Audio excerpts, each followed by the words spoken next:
Ah, Casa de Papel. J'aime, j'adore. 3, 2, 1, c'est parti.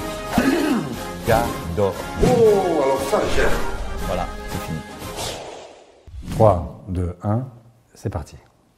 Waouh, c'est une pièce où on sent la testostérone avec Poutine, Trump. On a envie de dire qu'il ne devrait mieux pas les laisser trop longtemps seuls, ces deux-là. Le côté obscur de la force. La force brutale, virile, mais qu'il faut maîtriser. Entre les deux, il manque l'Union européenne, il manque la France. J'aime pas. Ah, Casa de Papel. C'est une série qui a un immense mérite à mes yeux, c'est qu'elle a remis au goût du jour un hymne qui est celui des résistants italiens pendant la Seconde Guerre mondiale et qui est Bella Ciao.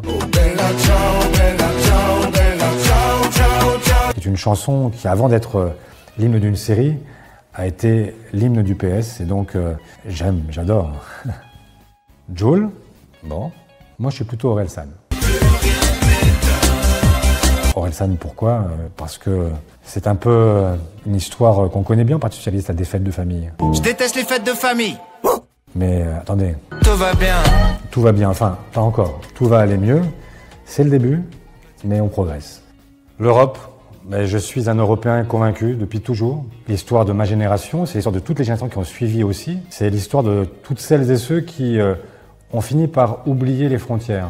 C'est une formidable aventure. C'est évidemment la paix. Ce sont ces nations qui se sont réconciliées. Et donc, évidemment, j'aime. Emmanuel Macron, c'est le président depuis un an. Il a été élu dans des conditions particulières, face au Front National. On imaginait même un nouveau monde. C'était la promesse, c'était l'engagement. Mais c'est pas un nouveau monde, c'est une nouvelle droite. C'est un homme qui, en réalité, nous propose des solutions qui sont celles de tout le monde anglo-saxon depuis 20 ans, depuis 30 ans. Il n'y a rien de neuf dans ce qu'il fait. Donc, non, j'aime pas.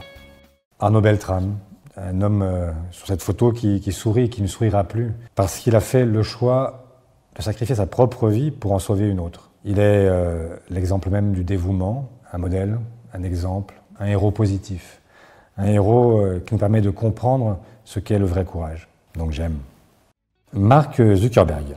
Facebook, c'est fantastique. C'est le moyen de communiquer avec des milliers de gens à la fois. C'est le moyen de rester en contact avec sa famille, avec ses amis. Mais c'est aussi une façon d'être enfermé. Netflix, Facebook, tous ces outils nouveaux sont à la fois de formidables inventions, mais ça peut être aussi une façon de créer des ghettos qui se juxtaposent. Attention aux dérives, mais c'est un outil formidable, donc plutôt j'aime. Merci.